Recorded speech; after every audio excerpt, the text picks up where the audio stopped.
नमस्कार फ्रेंड्स, आज आपण थंडी स्पेशल आरोग्यासाठी पौष्टिक असणारे मेथीचे लाडू बघणार आहोत। हे मेथीचे लाडू कमी वेळात, कमी तुपात, कमी कडू होणारे हे लाडू बघणार आहोत। मेथीचे लाडू बनवण्याची वेगळी नवीन पद्धत आहे।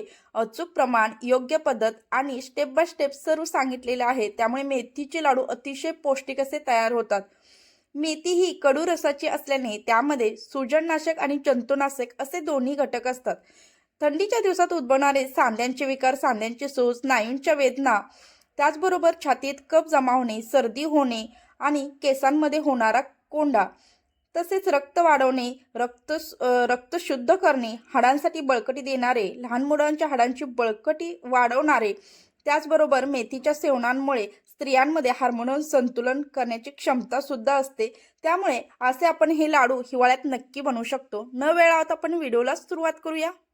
सर्वांसाठी आरोग्यवर्धक आणि पौष्टिक ठरणारे मेथीचे लाडू बनवण्यासाठी मेथी 250 ग्राम, खारीक पावडर 250 ग्राम, 250 ग्राम गहू, 250 ग्राम सुके किसलेलं खोबरं, 600 ग्राम गूळ घेतलेला आहे, चण्याची डाळ घेतलेली आहे 100 ग्राम आणि ह्या ठिकाणी मिक्स बी घेतलेले आहेत, काजू 50 ग्राम, बदाम 50 ग्राम, अक्रोड 50 ग्राम, डिंक 50 ग्राम, सुंठ, वेलची पावडर, खसखस, पिस्ताचे काप, मनुके, चारोळी आणि या ठिकाणी मखाने घेतलेले आहेत, तूप घेतलेलं आहे। तुम्हाला जर हळीव भेटली तर ते तुम्ही घेऊ शकता, एक 50 ग्राम, पण मला या ठिकाणी भेटलेली नाही कारण मी गुजरातमध्ये आहे। तर हे सगळं जिन्नस, तुम्हाला अजून एखादा जिन्नस आरोग्यासाठी पौष्टिक असणारा टाकायचं असेल तर ते सुद्धा तुम्ही टाकू शकता। आता आपण मेथीचे लाडू बनवण्यासाठी मेथी जी आहे ती बघा अशी बारीक घ्यायची आहे। तर लाडू बनवण्यासाठी सुरुवात करूया। त्यासाठी कढईमध्ये या कपाने मी अर्धा कप तूप घेतलेला आहे। एमएल मध्ये मोजायला गेलं तर 125 ml हे तूप आहे आणि ग्राम मध्ये 110 ग्राम आसपास भरू शकतं। तर हे तूप आहे ते छान असं वितळून घ्यायचे आहे। गॅसची फ्लेम आता आपल्याला मीडियम करायची आहे तूप वितळल्यानंतर। आणि जी ही मेथी आहे ना, ती 250 ग्राम मेथी आपल्याला या तुपामध्ये छान अशी भाजून घ्यायची आहे। म्हणजे भाजताना आपल्याला जास्तही करपवायची नाही किंवा जास्त डार्क करायची नाही, त्यामुळे मेथीचे लाडू आहे ते कडू होण्याची शक्यता असते। त्यामुळे फक्त आपल्याला या तुपामध्ये छान अशी भाजून घ्यायची आहे। तर या तुपामध्ये मेथी भाजल्यामुळे त्याचा खमंग असा लाडूमध्ये चव येते आणि छान म्हणजे लाडू तयार होतात, पौष्टिक तयार होतात। तर हे जे लाडू आहेत ते मेथीचे लाडू कडू होतात, तर कडू न होण्यासाठी या ठिकाणी मी तुम्हाला 2 गोष्टी सांगते। तर ही जी मेथीची आपण भाजून घेतलेली आहे ती न भाजता सुद्धा तुम्ही यूज करू शकता। दुसरं म्हणजे ही मेथी आहे ती बारीक मिक्सरमध्ये ग्राइंड करून ती तुपामध्ये किंवा दुधामध्ये रात्रभर भिजत ठेवली तर लाडू आहे ते कडू होत नाहीत। आणि ह्यामध्ये मेथीचं प्रमाण आहे, जर तुम्हाला लहान मुलांना सुद्धा द्यायचे असतील तर कमी करू शकता। जर तुम्हाला कडूच नसतील हवे तर थोडंसं प्रमाण आहे ते कमी करा। आता मेथी आहे बघा छान अशी भाजलेली आहे, जास्तही डार्क करायची नाही किंवा करपवायची नाही। ही मेथी आहे ती आता एका प्लेटमध्ये काढून घेऊया आणि थंड होण्यासाठी ठेवूया। आता या ठिकाणी तूप बघू शकता, आपलं तेवढंच तूप राहिलेलं आहे। याच तुपामध्ये आता आपण गव्हाचं पीठ वापरतो ना, त्याऐवजी मी या ठिकाणी गहूच डायरेक्ट या तेलामध्ये, सॉरी तुपामध्ये तळून घेणार आहे। तर हे जे गहू आहेत ते सुद्धा 250 ग्राम गहू आहेत आणि हे गहू सुद्धा आपल्या शरीरासाठी अतिशय पौष्टिक असतात, ते तर आपल्याला माहिती आहे। पण ह्याच्यामध्ये पौष्टिक भरपूर घटक असतात। हे गहू आहे ते या तुपामध्ये छान भाजून घ्यायचे आणि गहू भाजताना बघा थोडासा फुललेला आहे, म्हणजे थोडा क्रिस्पी झालेला आहे आणि असा लालसर थोडासा झाला की मग आपल्याला गहू आहे तो काढून घ्यायचा आहे। फुलल्यामुळे छान असा तो क्रिस्पी होतो आणि मस्त असा हा लाडूमध्ये छान असा क्रंची लागतो आणि अजिबात कचकच लागत नाही। आपण हा तुपामध्ये तळून घेतलेला आहे त्यामुळे, आणि या सर्व गोष्टी तुपामध्ये तळल्यामुळे त्या पचायला सुद्धा खूप हलक्या जातात। तर हे थंड होण्यासाठी ठेवलेलं आहे। आता मी डाळ घेतलेली आहे, ती अर्धा कप डाळ घेतलेली आहे। आपण बेसनचं पीठ वापरतो ना, त्याऐवजी मी डाळ वापरलेली आहे आणि ही डाळ सुद्धा या तुपामध्ये छान आपण भाजून घ्यायचं। असं केल्यामुळे आपल्याला तूप सुद्धा कमी लागतं। जेव्हा आपण बेसन पीठ, गव्हाचं पीठ हे भाजतो त्यावेळी वेळ सुद्धा किती लागतो ना, हात दुखतो आणि त्याचबरोबर तूप सुद्धा जास्त लागतं। कधी कधी पीठ आहे ते कच्चं राहण्याची सुद्धा शक्यता असते। तर बेसनचे पीठ जराही न भाजता बेसनचे लाडू कसे बनवायचे ही ज्यावेळी मी प्रोसिजर सांगितलेली तेव्हा मी असेच लाडू बनवले होते डाळ भाजून, तर इतके मस्त झालेले। ही डाळ सुद्धा आपल्याला थोडीशी लालसर झाली की काढून घ्यायची आहे आणि छान भाजायची आहे, ती सुद्धा थंड होण्यासाठी ठेवूया। याच्यामध्ये 50 ग्रॅम आता आपल्याला डिंक आहे तो सुद्धा तळून घ्यायचा आहे। डिंकला थोडंसं तूप आहे ते जास्त लागतं, त्यामुळे मी लगेच या स्टेपला डिंक टाकलेला आहे. डिंक आपल्याला छान असा भाजून घ्यायचा. थोडा थोडा करत भाजण्याच्या ऐवजी असा जर भरपूर तूप असेल तर तुम्ही एकदम टाकला तरी चालेल आणि छान असं फिरवायचं झाऱ्याने, म्हणजे छान क्रिस्पी असा डिंक आहे तो भाजला जातो. डिंक छान भाजला पाहिजे, कुरकुरीत असा झाला पाहिजे आणि मग हा डिंक आपण काढून घ्यायचा आहे. तर डिंकला थोडासा फक्त आपल्याला तूप आहे ते जास्त लागलेलं आहे. तर डिंक वापरल्यामुळे पाठदुखी, कंबरदुखी याचा सुद्धा त्रास कमी होतो. त्यामुळे बाळंतपणानंतर जे लाडू बनवतात त्याचा डिंकाचा जास्त वापर केला जातो. आता त्याच तुपामध्ये आपल्याला 50 ग्रॅम काजू, 50 ग्रॅम बदाम आणि तुमच्या आवडीनुसार सुकामेवा ॲड करू शकता, कमी जास्त करू शकता. तर 50 ग्रॅम अक्रोड हे छान असं या तुपामध्ये आपल्याला छान परतून घ्यायचं. हे सगळे काजू, बदाम, अक्रोड याच्यामध्ये सुद्धा भरपूर असे पौष्टिक घटक असतात आणि काजूचे, पिस्त्याचे काप घेतलेले आहेत 50, थोडे कमी घेतलेले आहेत आणि 50 ग्रॅम चारोळी घेतलेली आहे. हे सुद्धा छान असं भाजून घ्यायचं आहे. हे जे भिलवा किंवा गोडंबी म्हणतात ते तर मला काही भेटलेलं नाहीये, त्यामुळे मी टाकलेलं नाही. पण तुमच्याकडे जर ते भेटलं तर ते तुम्ही टाकू शकता. याचबरोबर हे मिक्स बी आहेत, म्हणजे जे कलिंगड्याचे बी असतात, खरबुजाचे बी असतात आणि जे सूर्यफुलाचे बी असतात ते मी याच्यामध्ये टाकलेले आहे. त्याच्यामध्ये अळशीचे सुद्धा बी आहेत. हे मी एकत्रच मला जे भेटलं होतं ते मी आणलेलं आहे आणि याच्यामध्ये टाकलेलं आहे. जे मगज बी असतात ते सुद्धा तुम्ही थोडे जास्त टाकू शकता. जर तुमच्याकडे जास्त क्वांटिटीमध्ये असतील तर तुम्ही जास्त टाकू शकता. हे सुद्धा या तुपामध्ये आपल्याला छान भाजायचं आहे. तर मी ते 3 घंटक अगोदर टाकले आणि हे नंतर, कारण ह्याला थोडा भाजायला वेळ कमी लागेल म्हणून मी तसं केलेलं आहे. याच्यामध्ये अजून आपल्याला ॲड करण्यासारखी गोष्ट म्हणजे जे हळीव असतं ना ते सुद्धा तुम्ही छान असं भाजून घ्या. हळीव काही मला इथे भेटलेलं नाही, कारण गुजरातमध्ये मी बघितलं बऱ्याच ठिकाणी, पण हळीव मला भेटलेली नाही. तर तुम्ही हळीव सुद्धा टाकू शकता. हे सर्व आपल्याला जे ड्रायफ्रुट्स आपण भाजून घेतलेले आहेत ते आपण साईडला एका प्लेटमध्ये थंड होण्यासाठी ठेवून देऊया. तर हे जी खसखस आहे, 2 मोठे चमचे या ठिकाणी खसखस वापरायचे आहे. खसखस तुम्ही थोडी भरपूर वापरली तरी चालतं. खसखस आरोग्यासाठी खूप चांगली असते आणि याच्यामुळे झोप चांगली लागते आणि खरंच खसखस आरोग्यासाठी छान आहे. त्यामुळे खसखस थोडी क्वांटिटी जरा जास्त वापरली तरी चालेल. याच्यामध्ये आपण एक आता मसाला तयार करणार आहोत. तर त्यासाठी मी ही अळशी घेतलेली आहे, ओवा घेतलेला आहे, बडीशेप थोडी घेतलेली आहे, लवंग 2-4 घेतलेले आहे, दालचिनी आणि काळी मिरीची जे असतं ना ते मी अर्धा चमचा काळी मिरी घेतलेली आहे. हे सर्व आपल्याला छान असं भाजून घ्यायचं. हे सगळं सुद्धा आरोग्यासाठी खूप चांगलं आहे आणि ते थंडीमध्ये स्पेशली याचा खूप सर्दी खोकला याच्यामध्ये खूप फायदा होतो. त्यामुळे हे छान आपल्याला थोडंसं भाजून घ्यायचं, अजिबात करपवायचं नाही. तर भाजलेलं आहे, साईडला ठेवून देऊया. आता आपण मखाने घेतलेले आहेत. हे लोटस सीड याला म्हणतात, म्हणजे जे कमळाचे बी असतात त्याच्यामध्ये सुद्धा अतिशय पौष्टिक घटक असतात. शरीराला खूप हे पौष्टिक असतं. त्यामुळे आपण या ठिकाणी मखाने सुद्धा घेतलेले आहेत. हे जे मखाने आहेत ते मी 1 कप मखाने घेतलेले आहेत. छान असे हे मखाने भाजून घ्यायचे, कारण हे नाही भाजले तर मिक्सरमध्ये ग्राइंड होणार नाही. त्यामुळे हे क्रिस्पी होईपर्यंत भाजायचं, म्हणजे त्याचा छान पावडर भुगा तयार होतो.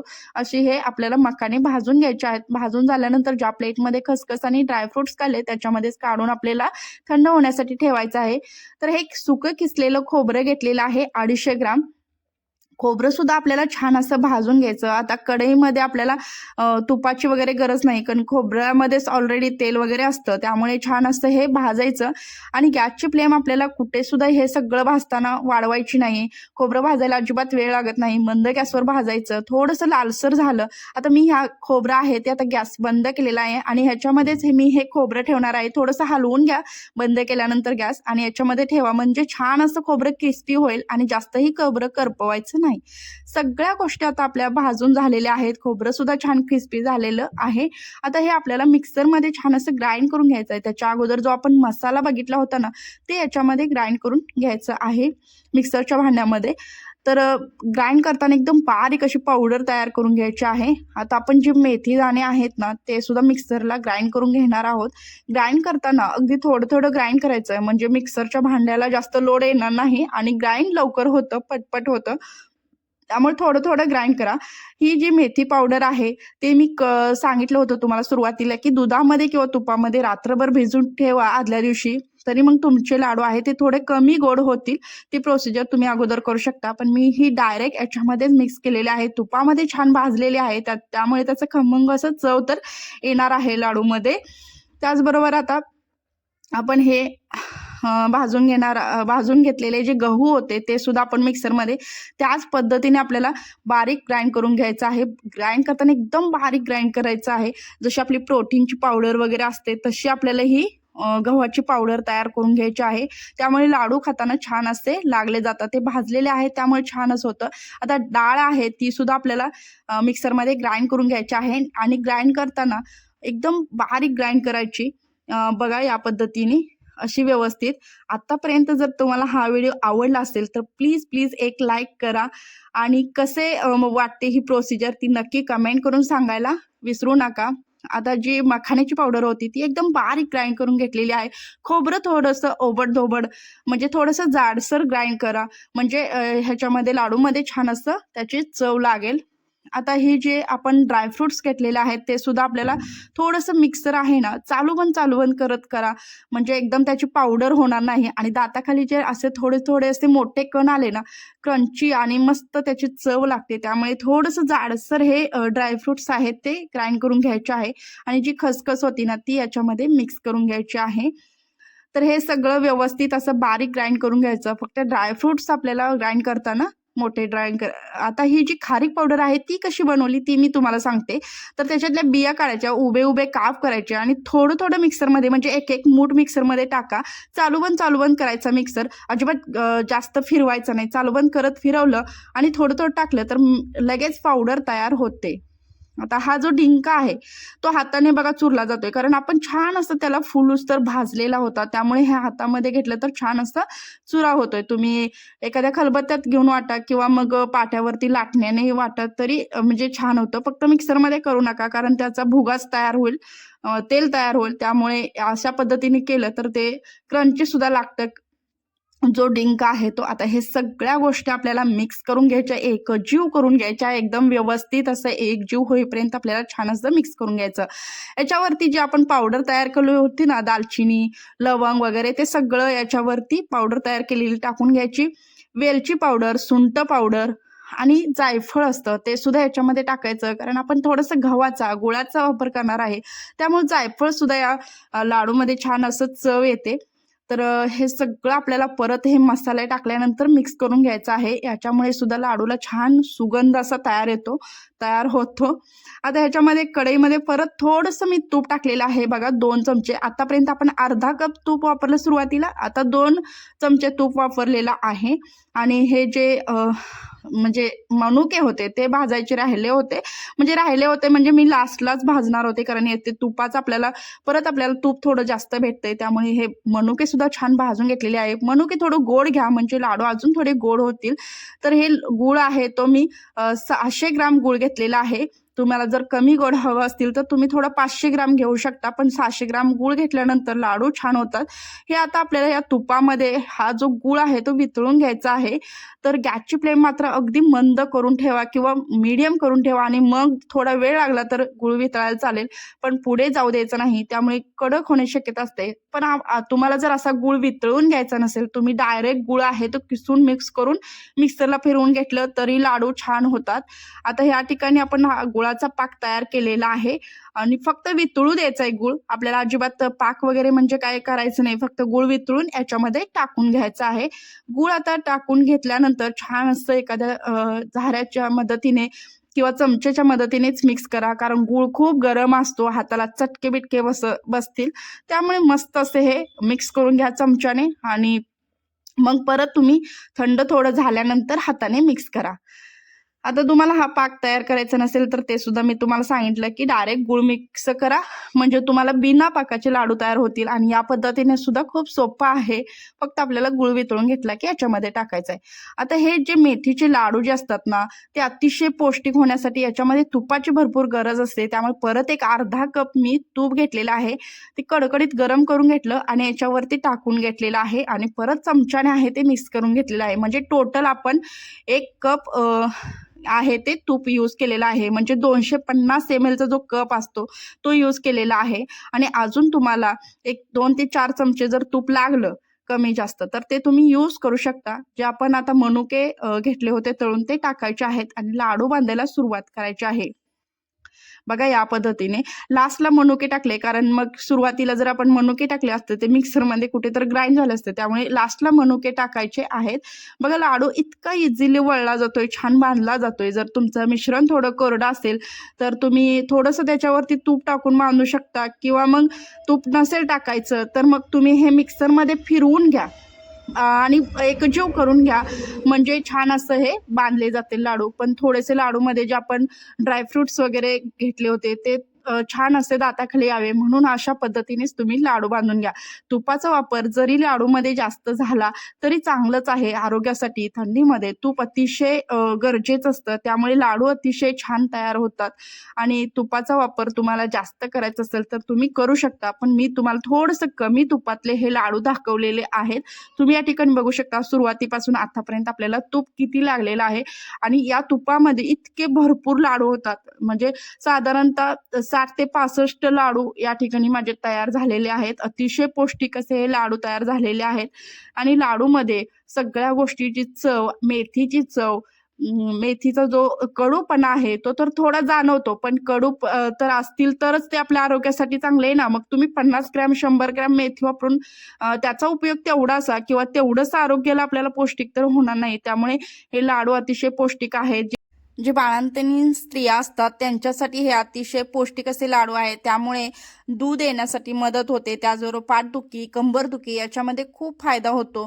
लहानांपासून मोठ्यांपर्यंत हे अतिशय पौष्टिक तर आहेतच लाडू, आणि हे जे लाडू आहे त्याचा फायदा तर खूप आहे.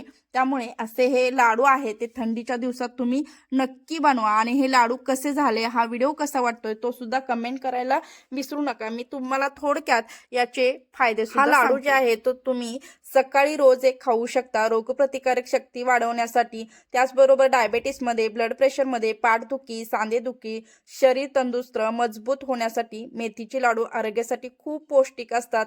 आणि मेथीमध्ये बरेच घटक सुद्धा असतात, त्यामुळे सुद्धा हे लाडू अतिशय पौष्टिक आहेत. त्याच्यामध्ये iron, calcium, fibre, protein, zinc, vitamin C, antioxidant हे घटक आहेत. त्यामुळे हे मेथीचे आपल्याला बरेच फायदे होतात. मेथीचे लाडू नियमितपणे सेवन केले तर कोलेस्ट्रॉल, गॅस कमी होणे, न पचनास, मधुमेहावर नियंत्रित, पोटामधील गॅस, छातीतील कफ कमी करण्यासाठी लाडू आहेत तर रामबाण उपाय आहे.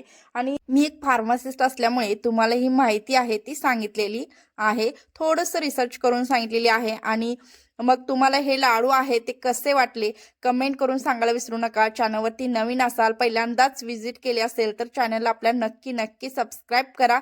आणि भेटूया अशाच नेक्स्ट व्हिडिओमध्ये. तोपर्यंत बाय बाय.